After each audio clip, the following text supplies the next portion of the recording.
Good morning everyone, out on the Supercub, just off to the usual bobbing services to meet the others. We're going to head off to Hythe today,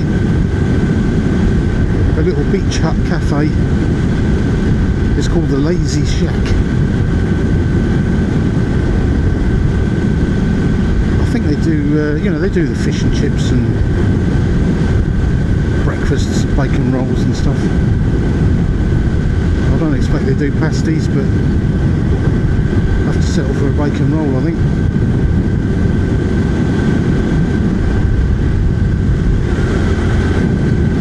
So if you watch my last video, you'll see the Royal Enfield is going.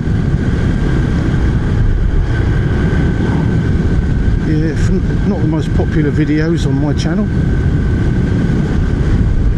because I suppose it's all about the Supercubs at the end of the day.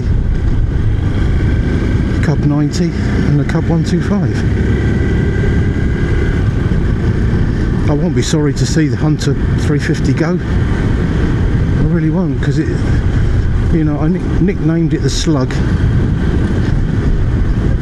and that is what it is. This little Cub 125 is more lively. It's got more acceleration, hasn't quite got the torque, but being 60-70 kilos lighter, it just feels more lively and alive. It's so much better. Top speed isn't much different either. There's really not much in it. A couple of miles an hour. Because I did a top speed test on the Enfield on the way to Lyddon the other day, and the GPS top speed was 73, and it was a dismal 63 up a slight grade. Same into a headwind, it would just drop back to 60 mile an hour. Terrible really for a 350, but that is modern machinery for you, trying to comply to this Euro 5 plus. They've got to keep the emissions low at all speeds, so they just restrict the top speed on them, make them really low power. The only advantage of that is of course good economy, because that Hunter would do 100 miles to the gallon, and it had a good tank range, and it was comfortable. But I really can't forgive it, that power to weight ratio. I just can't get my head around it. I put up with it for over a year, so it's gone. Well, it hasn't gone. The guy's picking it up next Thursday.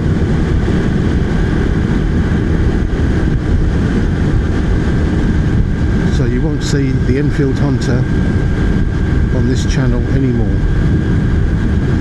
You may see another machine. I've got no idea if I'm even going to buy another machine. At the moment I'm not, but I'm open to suggestions. I am thinking about a classic. I've seen a 1975 RD 350, the air-cooled one, that's all original. That's fairly local, and it's £2.5 grand. It's not a bad price for an RD 350.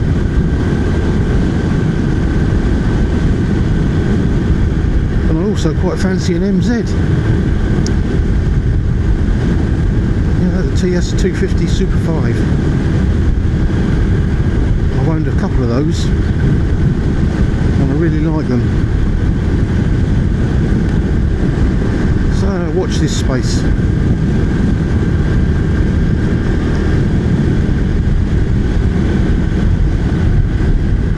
We're nearly at bobbing.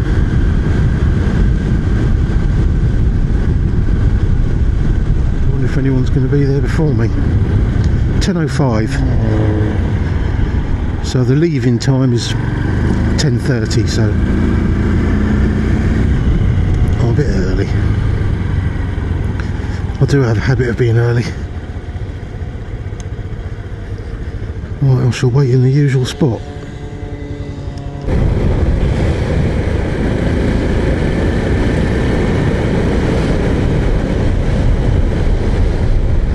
What a nightmare.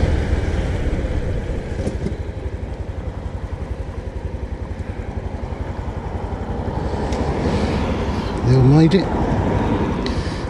Yep. Where's Paul? Yeah, Paul's made it as well. Cool, that was one of them Triumph 400s, wasn't it? Just went up there.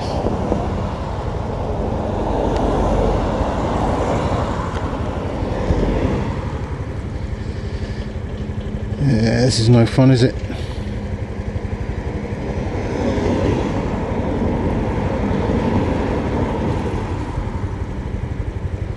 Absolute carnage. This must be hell first thing in the morning. Like tomorrow morning when all the kids go back to school. Or Monday morning, I should say.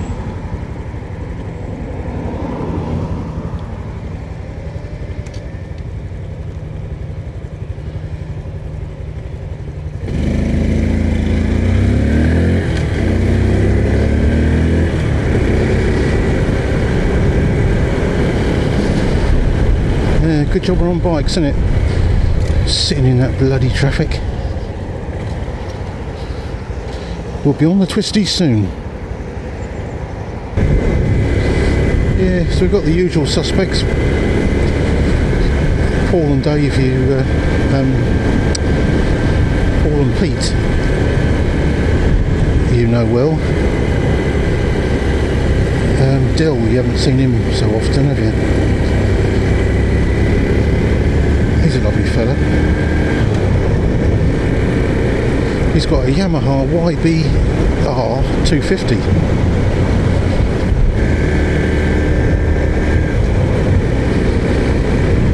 So we're doing the usual twisty route. Twisties all the way.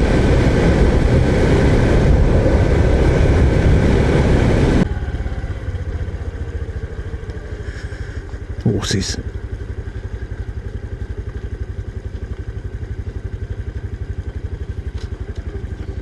Got a nice plaited tail, that horse. Look at that.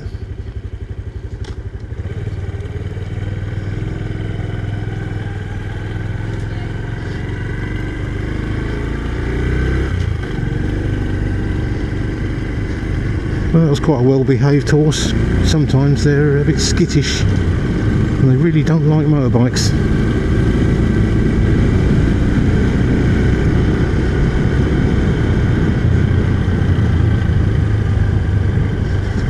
I really like this little bit here. I like the openness of it.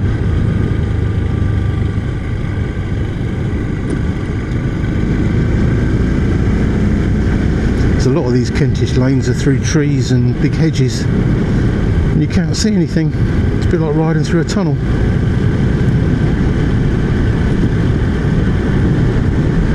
Fine on a hot day in the summer. Get a bit of shade. But look at this, this is like the ultimate unclassified road. It's not even a B road. So your sat-nav will never bring you down here.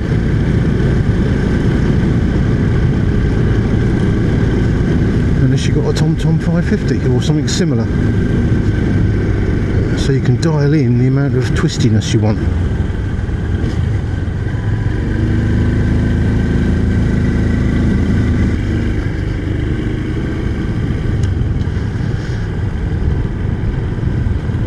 Yeah, it's quite hilly, this little section.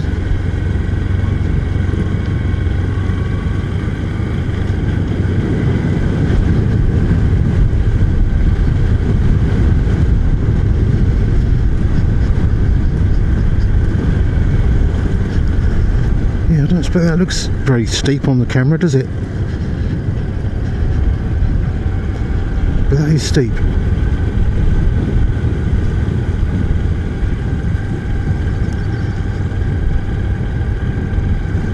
Got to keep your wits about you.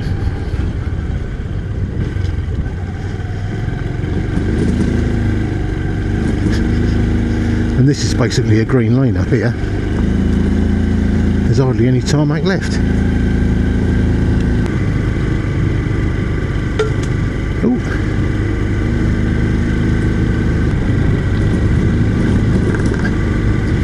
So this is a nice little bit just here as well.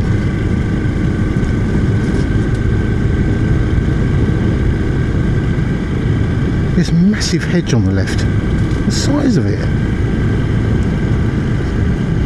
and open on the right.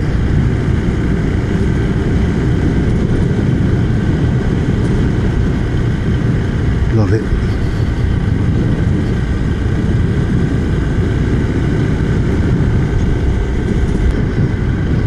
This is another one of my favourite little stretches.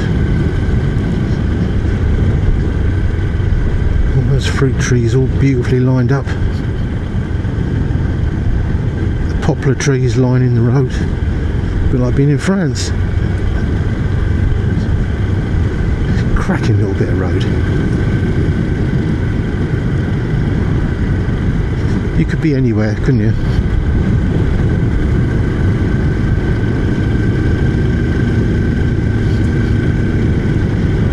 Yeah, beautiful.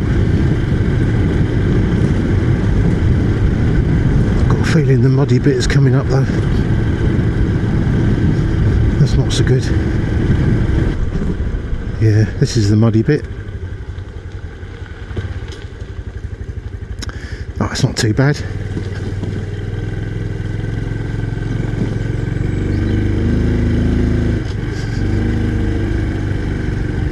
Yeah, so that nasty pothole was further back.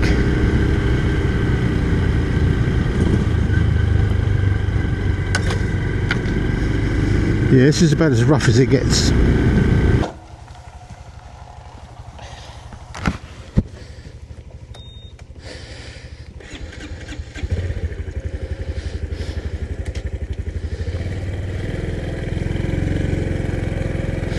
Alright, we're off again. A little emergency repair stop.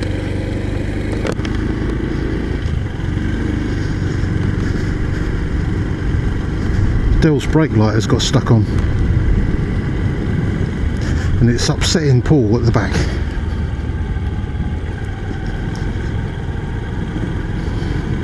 And Paul went down that pothole again, the same one that jarred his hip on the other ride.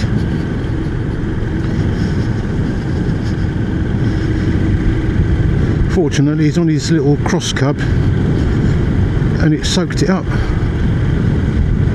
So he's got a better suspension on that. Poor little C90 has got no travel, see, it's only got a couple of inches of travel. Oh, we've got to pass these bloody cyclists again.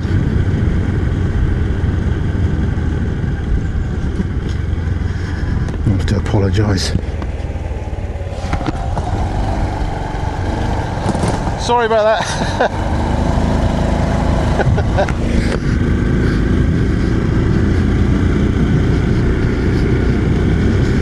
Oh dear. See, the cub is so whisper quiet they didn't hear us coming.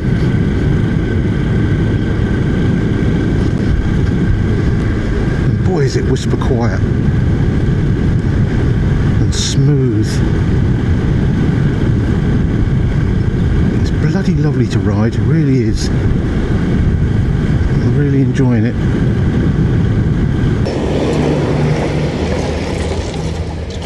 Cool, blimey.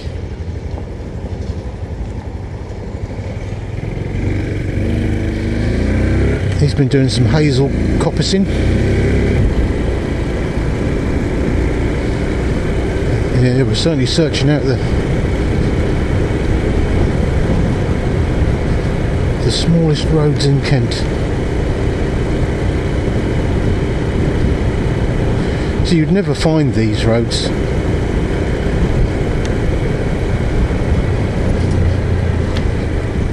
The only way I've ever found them is just to stick them in the TomTom.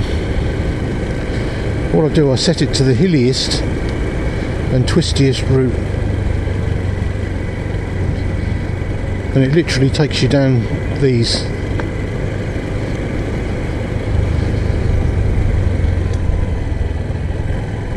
Cracking little routes, but you also got to be prepared for plenty of gravel and potholes, and in the winter it's going to be muddy. Crikey, look at, you know, this is basically a dirt road.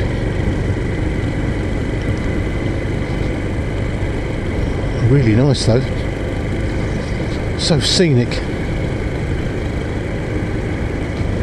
especially this time of year. Now the trees are coming out, all the leaves on the trees and the bluebells in the woods. Amazing.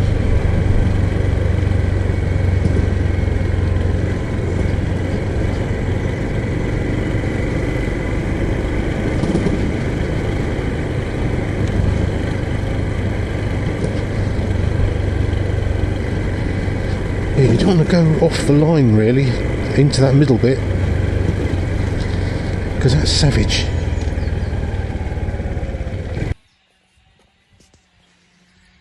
Unlucky, Paul's got a puncture. Good job he's a bike mechanic. That's the culprit, that little bastard there.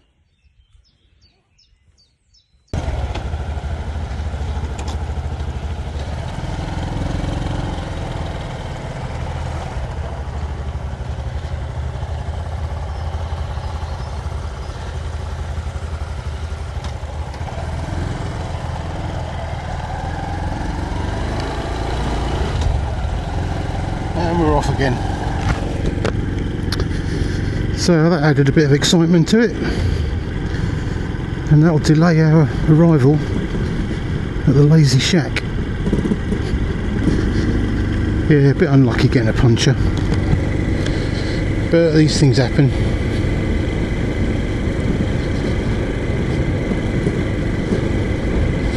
Fortunately, Paul, he's an ex-motorbike mechanic. He knows what he's doing, and he had the tools and a spare tube. So if you're bombing around these lanes and you've got a bike with tube tyres, always have a spare tube with you.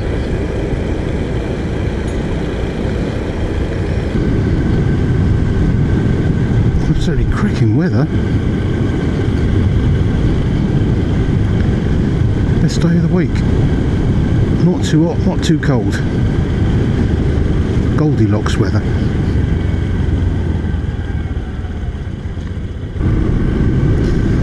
Alright, so we've made it to Hythe. Quite a busy place. Traffic nightmare. We're on the home stretch.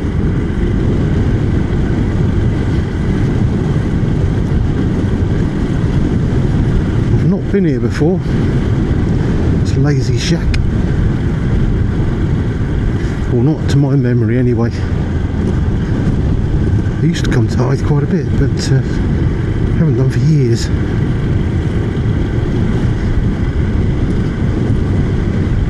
So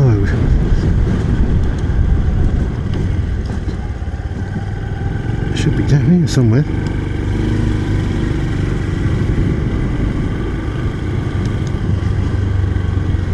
Down this little road here, I think.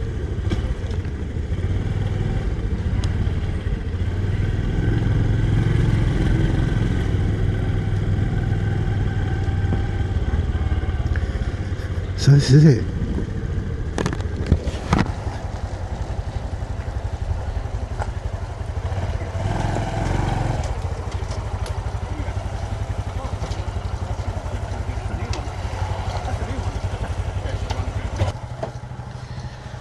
Speed? Yeah, not like the old 3-speed ones. Yeah. I've got an old one. That's the first of the new ones I've seen. Yeah, don't see too many about there. They're good, obviously. Yeah. Oh, it's fantastic. Yeah. I've got a 90 as well, and yeah, worlds apart. Good cruising 50? 50, 55, Yeah. no problem. Do 70 mile an hour, Oh, bloody hell. 150 to the gallon. Yeah. Can't knock it, can you? Unfortunately, my riding days are finished now. Oh, Legs on. as long as you can still walk, you can still ride.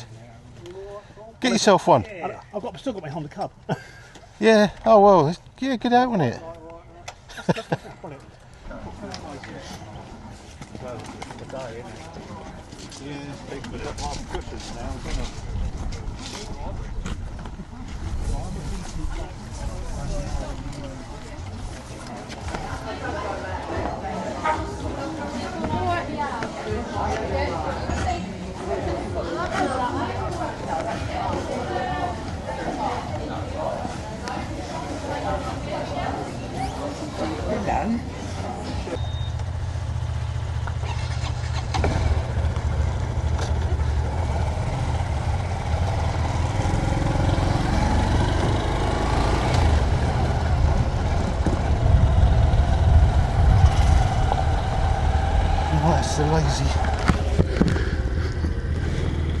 That's the lazy shack done. Quite a nice place, but the service is very slow and it was busy. So if you want quick service, don't go there. We waited for ages. Because I was chatting to someone outside, there was a massive queue by the time I got there, so I didn't have anything.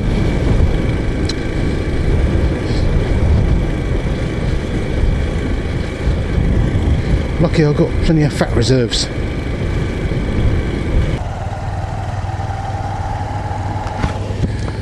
So we're going to go back through Hythe. And Peter's challenged me to a race. I don't know why people keep challenging me to races.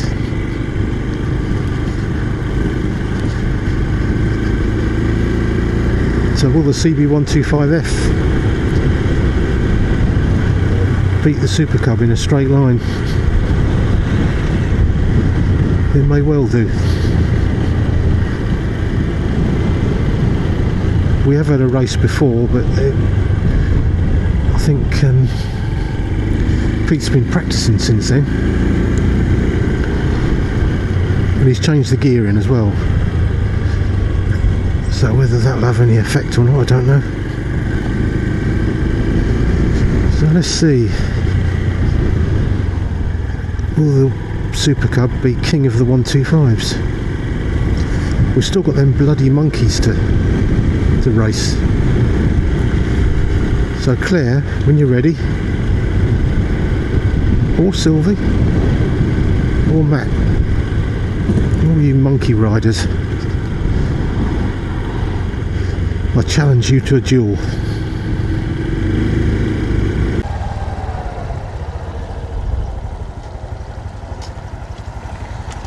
Right, Pete, you ready? Yeah.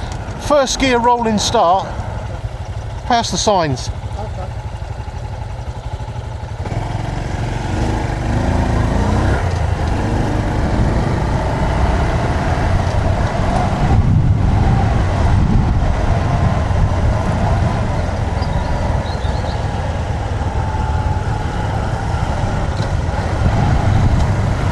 Go on then, Pete.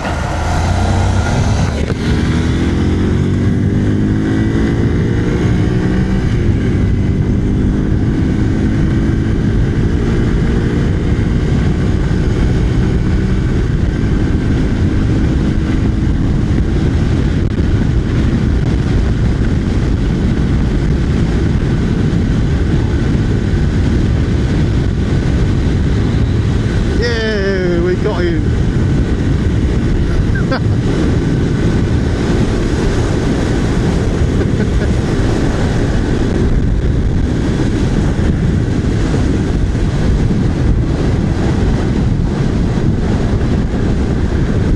So unlucky, Pete.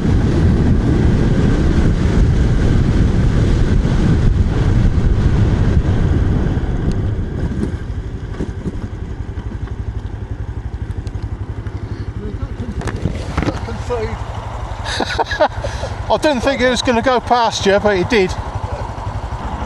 You just ran out of steam.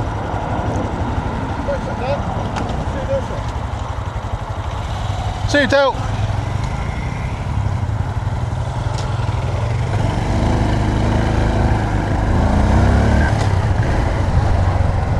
Oh, I bet those people in the cars probably wondered what the hell was going on. We had a bit of a rolling roadblock behind us while we teed up for that.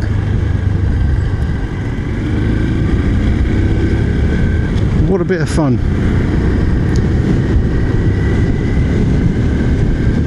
Sorry, Pete. But we had you. Yeah, I didn't think I was going to get past, but it did. It's a bloody quick little machine, this Supercub. Deceptive. And it's quite slippery through the air, that's half the thing. See, Pete is quite tall. And he's got that screen on there. Not very aerodynamic. And this thing, it does slip through the air. What a little champion. Well done, Supercub. Just got to see off them monkeys next. So on that note, I'll end the video there. Hope you enjoyed watching, and we'll see you on the next one. Cheerio.